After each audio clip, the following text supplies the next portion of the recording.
Hey, what's up, ma gang de jaseux amateurs de cinéma, Johnny le jaseux pour un autre jason ciné. Aujourd'hui, comparativement au dernier jason ciné, donc on est rendu à 43, donc épisode 42, que j'avais dit que niveau moyenne des trois films, c'était probablement la plus haute. Aujourd'hui, je suis pas prêt à dire que ça va être la plus basse, mais c'est pas haut, mesdames et messieurs. Hein, j'ai passé de comme wow à 1. Aujourd'hui, je parle des films Don't Breathe 2, Reminiscence, que j'avais bien du fun à dire et que finalement, je n'apprendrai pas à dire mieux car ça ne vaut pas la peine, et The Protégé, que j'aime vraiment. Et je parle aussi d'une bande-annonce qui est finalement sortie, une bande-annonce très attendue de Spider-Man No Way Home. Je pense que ça fait déjà 3 jasons ciné de fil que je parle de films de Marvel. La dernière fois, c'était des Eternals. Actually, non, j'avais parlé de Ghostbusters avant ça, c'est vrai. Donc, premièrement, on commence ça avec Don't Breathe 2.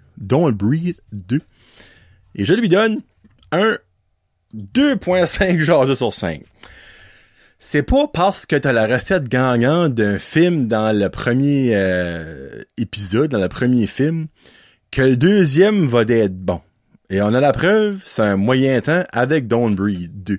La magie n'opère plus, on va mettre ça comme ça. En gros, Don't Breathe 1, c'est l'histoire d'un homme, Stephen Lang, l'acteur, qui est aveugle et qui se fait attaquer dans sa maison. Puis dans sa maison, il faisait des choses pas trop catholiques. Dans le fond, il abductait des femmes pour essayer d'avoir leurs œufs verts, leurs ovules, pour créer un enfant qu'il a perdu. Dans le fond, il a perdu sa fille.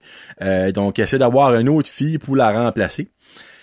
C'était le méchant dans le 1. Carrément. Ça finit, tu pensais qu'il était mort, finalement, il y avait une end credit scene, puis il était pas mort, puis t'étais comme shit! Dans le 2, il vient le genre de héros. Après, ce qu'il a fait dans le 1, c'est dû de l'aimer dans le 2. On peut-tu mettre ça de même? Mais, turn out que tu l'aimes, genre 2. Il fait quand même des choses weird, mais il a fait une chose X qui est bonne et il essaye de sauver quelqu'un d'une chose qui est bonne. Mais reste que le gars, c'est un monstre, on va mettre ça de même. En gros, le film commence puis il y a une fille. Mais c'est pas, si on pense que c'est peut-être une fille que finalement il y a eu avec les œufs fécondés dans le film 1, finalement c'est pas ça que ça, on apprend ça midway. L'histoire de ça, c'est comme alright. Et après ça, il y a du monde qui essaie encore une fois de rentrer de sa maison pis tout ça. Finalement, encore une fois, sa maison brûle, back à back, 2 fois. Tu sais, c'est rien contre les aveugles, mais il y a toujours des limites. Je m'excuse, là, mais comme t'es aveugle, tu vois rien. Quand t'es comme used to, habitué à ta maison, tu sais où sont tous les repères, t'as des points de repère, tu sais où ce qui est quoi, tu sais comment loin t'as marché dans un corridor, tu sais comment loin qui est tout, tu sais, parce que tu restes tout habitué. Mais quand ça saute ta maison, pis que t'es comme un Christy Ninja Stealth, mais t'es aveugle, là tu me parles. Tu sais, c'est rien contre les personnes aveugles, mais il y a aucun aveugle qui va venir ici me dire que il pourrait me maudire une volée dans ma maison quand il y a aucune idée où ce qu'est la toilette, où ce qu'est les chambres, où ce qu'est les couteaux, c'était ça. Vous comprenez le concept, tu sais, là? Mais là-dedans, c'est ça. Le gars arrive dans une goddamn d'hôtel à la fin de comme 17 étages, pis c'est pareil comme si il a resté là toute sa vie, il sait où ce qui est tout, il sait comment faire, il sait... Hein? L'histoire a pas de sens. À la fin, t'es comme... Vraiment, c'est là où vous avez été. Il en parle déjà d'un 3, on s'entend, vous pouvez déjà voir ça venir, il est more than likely pas décédé. C'est-tu nécessaire? Le 2 n'était pas nécessaire. Le 3 va être encore mauditement nécessaire dans mon livre à moi.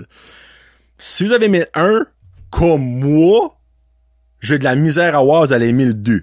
Si oui, good for you, mais ça veut dire que vous avez pas that much aimé le 2 parce que, dans le premier, parce que c'est aucunement la même chose, tu sais, comme, là, il devient le gentil, faut qu'il sauve une petite fille, là, il saute chez eux, comme il y a des affaires, ça n'a aucun bon sens, ça n'a aucun sens. Le premier était quand même somewhat réaliste, tu sais, c'était fucké, là, excuse-moi le langage, mais c'était fucké par bout, là.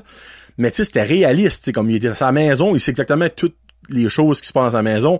Il y avait des genres de booby trap que lui avait fait, mais là, on va next level, là. Tu sais, le prochain Jésus-Christ va le dropper sur une île déserte d'esprit, puis va trouver des fusils cachés qui cool, là, ça n'a pas de sens, là.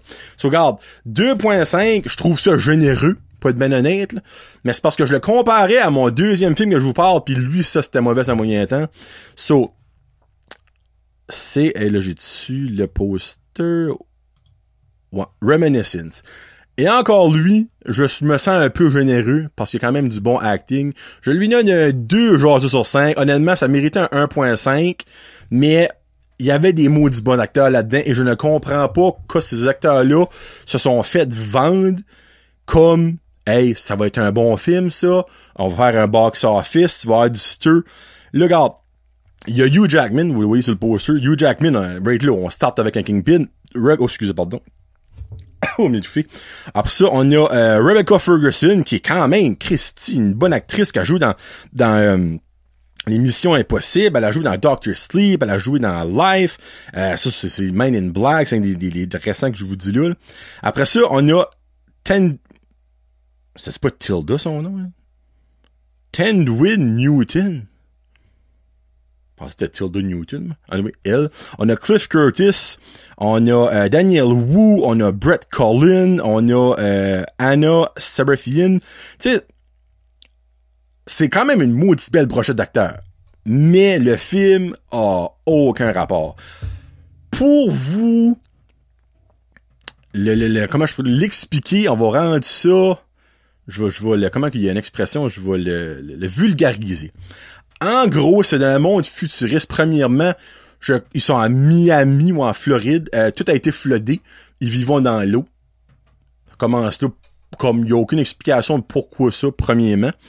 Regarde, fine. More than likely, on s'en va là pour vivre dans la vraie vie. Mais tu sais, ça aurait été le fun d'avoir un petit pourquoi. Sur ça, on n'a pas ça. Ils vivent dans l'eau. Tout le monde a des bottes. En tout cas, whatever. Puis, Hugh Jackman est, encore une fois, je le vulgarise, c'est pas mal plus complexe la manière qu'il l'explique dans le film, est un liseur de rêves, un interprète, de rêves, de souvenirs. Dans le fond, le monde va chez sa business à lui et à Tenzin Winden, que je te suis, c'était Tilda, je sais pas quoi comprendre. Elle joue dans Westworld. Eux autres, mettons ce monde-là dans un tube avec des affaires sur les neurones puis sur leur cœur, puis Hugh Jackman les transporte dans un souvenir qu'eux autres veulent revivre. C'est souvent, exemple, une personne qui est décédée, ils veulent aller les revoir, ou son mariage, la naissance d'un enfant, les beaux moments de leur vie, ils veulent les revivre. Puis, il y a une femme qui rentre, puis qui tombe dans l'œil à Hugh Jackman, puis il va dans son rêve, là, évidemment, elle est tout nue un bout, puis là, la trouve sur, elle est belle, c'est Rebecca Ferguson, là, mais il tombe un petit peu en amour avec, puis il y a une genre de petite obsession qui se crée avec elle, puis ils ont une relation ensemble, jusqu'à ce qu'elle disparaît. Mais elle disparaît, puis lui ne la trouve pas. Mais il revit ces rêves-là avec elle. Mais à un moment donné, tu n'as aucune idée si ce que t'écoutes là, c'est vrai, si c'est un rêve. Il y a un bout, moi je te suis, c'était vrai. Oh, il se réveille. Je suis comme, sont tout saoul, c'est pas vrai, c'est un rêve. OK. Puis là, finalement, il s'est réveillé. Fait que c'est vrai, là. Mais non, hostie. Il s'est réveillé du rêve qu'il s'est réveillé dedans. Là, je viens de vous parler de m'imaginer dans le film, là. Ça va all over the place. Honnêtement, c'est mal fait, c'est mal écrit, c'est mal expliqué, ça coupe un bout, ça coupe de l'autre. Il y a du monde qui rentre, aucune idée de ce que c'est. Là, il y a un bout, c'est comme, bon, ok, enfin, on rentre dans le coup, non, il est dans un rêve. Là, à la fin, ça finit. Je peux même pas vous dire si c'était un rêve, si c'était vrai, si qu'il a envie, si qu'elle est en vie, ce qu'il a trouvé ou ce qu'il était. C'est capté ben tête. Ça joue basically autour de ça, là. Comme que elle essaie de se faire tuer par des gars que dans un rêve, ils trouvent que c'est des gangs d'une mafia, puis que elle a volé quelque chose qu'ils voulaient. Mais là, après ça, comme là, ça tourne dans le temps, puis là, c'est dans le présent, puis là, t'es comme, OK, elle est-tu en vie? Il l'a-tu trouvé? Non, elle l'a pas trouvé encore. OK, ça en encore en vie, mais elle est-tu morte? Non, c'est mêlant, c'est long, c'est pas... J'ai quasiment sorti. Mais tu sais, je déteste sortir d'un film parce que je me... Regarde, Si que le film est 2 heures, puis pendant 1h45, c'est de la merde, t'as affaire à avoir une solide fin, mon ami, pour que ça devienne bon. Puis, je laisse quand même toujours la chance aux coureurs, moi, puis je l'ai laissé dans leur chance dans ce film-là. Ça finit, c'est comme, John, t'as perdu ton temps. Bye-bye, credit. Et voilà. N'écoutez pas ça. Puis honnêtement, vous êtes comme, John, t'as donné un 2. Je le sais, j'ai donné un 2. J'aurais honnêtement dû donner un 1, 1.5. Mais j'ai donné un 2. Parce que maudit Hugh Jackman, je l'aime comme acteur. Puis il a fait ce qu'il pouvait là-dedans. Hein? Mais, des fois, même les miraculés peuvent pas faire des miracles. Et voilà. Puis on finit avec un autre qui est honnêtement le moins pire de la bunch. Puis je suis pas surpris, mais whatever. De protéger avec Maggie Q, Denzel Washington et Michael Keaton. FYI, Maggie Q a 42 ans. C'est ça que j'allais dire. Méchante belle femme, tabarnak. Moi, j'ai toujours aimé comme le côté asiatique, là, comme j'ai dit ça sur une couple de podcasts. Mais elle, tu parles d'une belle femme. Ça a pas puis elle a pas de l'air d'être botoxée parfaite de A à Z. C'est un 42 ans assumé. Regarde, what you see is what you get. Là. Mais ça faisait forever que j'avais pas vu dans quelque chose. Puis j'étais comme content honnêtement de l'avoir là-dedans. Elle a joué dans Nikita. Fait que tu peux penser à Nikita, cette affaire-là. C'est une vieille... c'est pas une vieille émission, là, mais c'est dans le fond l'émission que l'a fait connaître. Là. So, je lui donne un 3 aujourd'hui sur 5. Un bon divertissement, un bon film d'action, suspense, qui selon moi manque un petit peu d'action. Il y a des longs bouts qu'il y a pas d'action, c'est du parlage, puis c'est comme qu'est-ce qui va s'en venir, pourquoi est-ce qu'il a fait ça, puis des bouts je suis comme ah non, shootez-vous, comme go là. Là, évidemment, je ne peux pas rentrer dans les spoilers, mais comme il y a quelque chose de redondant qui arrive dans le film qui m'a énervé, en gros, je dirais pas qui, mais X a la chance de tuer Y, ne le fait pas. Y a la chance de tuer X, ne le fait pas. X et Y ont la chance de se tuer, ne le font pas. Pour finalement faire quelque chose. En tout cas, je rentre pas dedans. Mais c'est comme... Un bout, je suis comme, ben là, vous nous niaisez-vous, là, sacrement. Ils se chassent, ils se trouvent, ils se tuent pas. Ils se chassent, ils se trouvent, ils se tuent pas. Ils se chassent, ils se shootent dans l'épaule. Mais il a fait exprès, tu sais, pour faire mal. Ils se tuent pas. Tu sais, à un moment donné, quand tu cherches puis tu trouves, faut t'agir. Mais dans ce film-là, c'est le même. So, en gros, de protéger, c'est l'histoire de Denzel Washington qui est un hitman, un tueur à gages, qui va sur une scène où il était censé tuer quelqu'un, puis il arrive finalement, puis tout le monde est déjà mort. Jusqu'à ça qu'il entend un petit pop d'un placard, ouvre la porte, et on a la jeune, je crois de 7-8 ans, Maggie Q, ben dans le fond, la personnage qui est là-dedans, qui lui pointe un gun à la tempe, et elle tire. Pour finalement s'apercevoir, il n'y a plus de balles. Ben lui, il est comme, oh! Hein? T'es une femme, mais t'as des couilles, toi, là. Ça fait qu'il la prend sous son aile pour, dans le fond, la sauver et l'élever en assassine. C'est dans le fond, en femme Nikita, femme fatale. Puis ben, on nous de ça, puis ben finalement, c'est Denzel Washington, mais là, il tombe malade, puis tout ça. Et il y a quelque chose qui arrive, puis elle décolle sur une quest pour quelque chose, que je veux pas dire parce que c'est un spoiler. Puis ben là-dedans, elle rencontre des méchants, elle rencontre son passé, qui est probablement son plus gros ennemi là-dedans, faire face à son passé, faire face à la journée qu'elle a perdu ses parents, puis qu'elle a perdu dans le fond ben des choses. Puis l'histoire est alright, comme je vous ai dit. Il y a cette grosse partie-là de, tu sais, X, Y. Ça m'a tombé sur les nerfs. C'était pas nécessaire selon moi pour l'histoire du film. Et aussi, je trouvais qu'il manquait d'action. Tu sais, c'est un film d'action, là. Tu sais, exemple, t'as un film d'action, t'as une scène d'action aux 30 minutes. C'est bien beau le parlage, c'est bien beau le développement de l'histoire. Ben, dans un film de même, le développement de l'histoire, c'est pas si nécessaire que ça. Ben, ben honnête avec vous autres, là. So, un bon divertissement, si vous aimez les films d'action, si vous aimez un petit peu comme les genres pas des surprises, on met ça même, des petites surprises, ça c'est un bon petit divertissement à louer, à écouter sur Netflix, ça va probablement être populaire quand ça va sortir sur Netflix ou sur Amazon Prime, whatever que ça soit dessus. Tu sais, dans les premières semaines, ça va probablement être dans les top 10, pas misère à croire.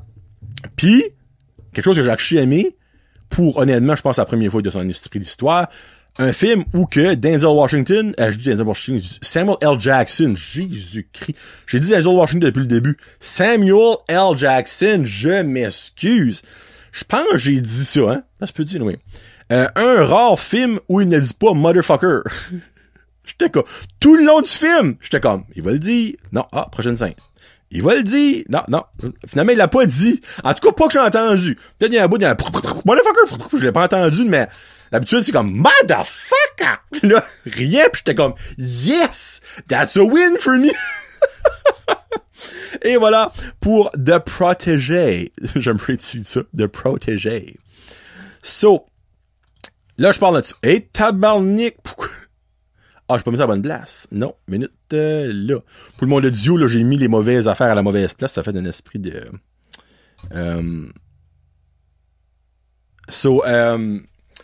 La bande-annonce, très, très, très attendue. Et honnêtement, ils ont fait exprès. Ça a comme leaké. C'est censé sortir, je crois, il y a un con. Je vais dire Cartoon Con, mais c'est pas ça que c'est. Il y a un con. CinemaCon que avant que le leak sorte, plein de monde disait que le premier trailer finalement de Spider-Man No Way Home va sortir là. Finalement, elle a leaké sur TikTok. Comme le monde était comme what the heck? Puis 2 jours après, Sony a juste releasé ça, puis ils ont pas rien mentionné, mais je pense que ça a comme un petit peu fourré leur chien, ça là. So, première chose, le multiverse est finalement arrivé après les derniers films qu'on a parlé que non, il y a rien qui s'est passé. Après WandaVision, il y a rien qui s'est passé. Après Loki, il y a quelque chose qui s'est passé, on t'as pas encore su. Mais selon, c'est pas selon. On a eu la confirmation que le multiverse est maintenant arrivé. En gros, dans la prévue, on voit Peter Parker qui, à la fin de Spider-Man Homecoming, le deuxième, c'est Homecoming? Spider-Man. Far From Home, excusez. Far From Home. Mysterio, qui était le méchant là-dedans, Jake Gyllenhaal, a exposé Peter Parker comme Spider-Man. Et au début du prévu, on voit que tout le monde sait que Peter Parker est Spider-Man et sa vie ne va pas bien. Très malheureux. Dans le fond, l'attention est tout à sur lui, à l'école, le monde, le garde de travail, sa famille, pis tout ça, patati patata. Puis, il va voir Doctor Strange pour lui demander s'il n'y aurait pas un spell que le monde pourrait oublier que c'est lui, Peter Parker, qui est Spider-Man. Redevenu, dans le fond, incognito. Puis là,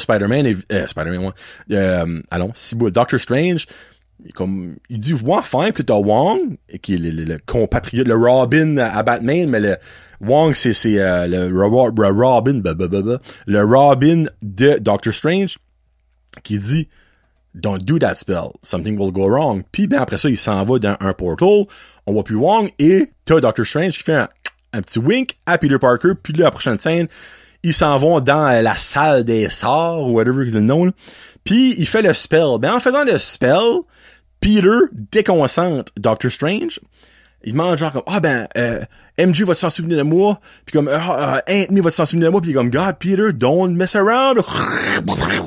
Et le spell fuck up, en bon français, et le multiverse est ouvert. Et là, après ça, on voit plein de choses. Quand on parle du multiverse, dans le fond, c'est que le premier Spider-Man, Tobey Maguire, c'est un univers. Le deuxième Spider-Man, Andrew Garfield, c'est un univers. Et le troisième Spider-Man, Tom Holland, est le premier Spider-Man officiel de Marvel, parce que la licence de Spider-Man a été à Sony, a été vendue à Marvel. Donc, Tom Holland, dans l'univers Spider-Man de Marvel, est le Spider-Man, le seul et unique Spider-Man. Mais quand la multiverse ouvre, tout est de retour. So, plein de monde sont garantis, et I guess qu'il y a du monde qui aurait vu sur des sets de tournage que Tobey Maguire et Andrew Garfield rôdent autour de là. On les a pas vus dans le trailer, mais on a vu des méchants des autres films. So, physiquement, on a vu Dr. Octopus, Doc Ock, un des méchants du premier Spider-Man. Pas du premier film de Spider-Man, dans le deuxième Spider-Man 2, si je me trompe pas. Studio ou 3, lui avec Tobey Maguire. On le voit. On voit clairement Alfred Molina. Ça confirme à 100% qu'on voit le multiverse. Mais il est rajeuni là-dedans, par exemple, mais non, whatever. Après ça, on voit des éclairs jaunes. Éclairs jaunes qui sont égales à Electro. Jamie Foxx qui était dans Spider-Man avec Andrew Garfield. On voit quelque chose qui semble à Sandman. Encore une fois, un ancien méchant. On voit une bombe de Green Goblin et de petit rire. Et après ça, on voit aussi ça. C'est tough, là, mais à 2 minutes 26 du trailer, c'est noir. Mais il y a quelqu'un qui, sur Twitter, a mis pause puis a optimisé, a mis la brightness au bout. On voit Lizard, un autre des méchants. Mais quand vous faites le compte, là, ben, on voit et assume 5 méchants. Mais dans l'univers de Spider-Man, il y a le fameux Sinister Six, qui est 6 méchants, c'est genre les Avengers, là, mais comme de méchants. C'est le Sinister Six, ils sont 6 méchants. Mais quand tu comptes Dr. Octopus, Electro, Sandman, Green Goblin et Lizard, ça fait 5. Et tout le monde assume que les méchants du film seront les Sinister Six, donc Sinister Six. Ça fait qu'il en manque un pour faire 6. Et là, évidemment, il y a plein de monde. Il y a Rhino qui a été joué par Paul Giamatti qui pourrait être un. Vulture qui a été joué par Michael Keaton qui pourrait être un. Mais moi, personnellement, j'ai ma petite théorie. Je suis more than likely probablement Fall Ball. Je crois que le 6e Sinister Six pourrait être Mysterio. Oui, je le sais, c'est le méchant qui était dans le 2, le dernier film qui a été fait. Ça serait plate. Pas vraiment. Parce que tout le monde pense qu'il est mort. Mais moi, je pense pas qu'il est mort. 2, ça ferait de Sinister Six. 3, quand vous regardez le trailer, et ça, c'est peut-être exprès, là, Doctor Strange est hard, là. Vraiment weird. Il dit comme, Peter, on a sauvé le monde, t'es pas obligé de me tutoyer, tu peux m'appeler, et là, j'ai un mémoire, qu'est-ce que c'est son nom? Mais oui, Stephen. Ça, c'est weird. 2, il est habillé en jogging, avec un hoodie, traite de boire son petit café. Il désobéit à Wong en faisant quand même le sort avec un petit genre de weird de wink. Doctor Strange, qui est un freaking de master, manque un spell par Peter Parker qui lui parlait. Mais ça aurait pris plus que ça. So, moi, je crois que c'est pas vraiment Doctor Strange. C'est Mysterio. Mais que dans le film, on va vraiment voir Doctor Strange qui va venir aider Peter avec le fuck-up qu'il y a eu à cause du multiverse que Mysterio a fait. Qu'est-ce que vous pensez de ma théorie? Ça, c'est possible. Mais Jésus-Christ, ce film-là va être demandé sur le 17 décembre 2021, avant Noël. Tu parles d'un maudit beau cadeau de Noël. Honnêtement, ça va être retardé.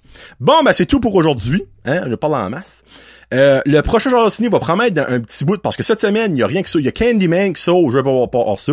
Il y a Pat Patrouille qui sort, mon petit parti right now, voir Pat Patrouille, je veux pas voir ça avec ma femme, il y a pas de style. Et les prochains films qui sortent, sont probablement dans 2-3 semaines. Ben, tu sais, faut que j'en voie 3 là, pour le faire, évidemment. So, si je vois sur IMDb dans Coming Soon, qu'est-ce qui pourrait être dans le prochain? Ben, il y a Shang-Chi qui sort le 2 septembre, qui clairement va être dedans. Mais après ça, je sais honnêtement pas qu'est-ce qui pourrait... Il y a Malignant qui sort le 10 septembre, film d'horreur, donc je ne le verrai pas. Après ça, il y a Prisoners of the Ghostland. Il y a Cry Macho avec Clint Eastwood, que probablement je vais voir. Je pense que ça va nous apporter comme à la fin septembre. On se parlera pas pour 3-4 semaines. Là. Ça fait qu'à sortir au cinéma, les films que j'ai vus là, allez pas les voir. Mais allez voir Shang-Chi, ça a l'air c'est in-friggin' J'ai écouté les critiques sans spoiler, mais ça a l'air que c'est vraiment mental. So, sortez au cinéma, puis ben sinon, ben bon septembre. Le temps, les box-office sont finis, mais c'est le temps, là, c'est le fun, tu sais, comme il fait un petit peu plus frais dehors, on peut aller au cinéma manger un bon petit popcorn à la chaleur. Sur ça, c'était John le Jazu pour Jazu Ciné. Peace out, hashtag Spider-Man. No way home. Et j'ai hâte. Salut!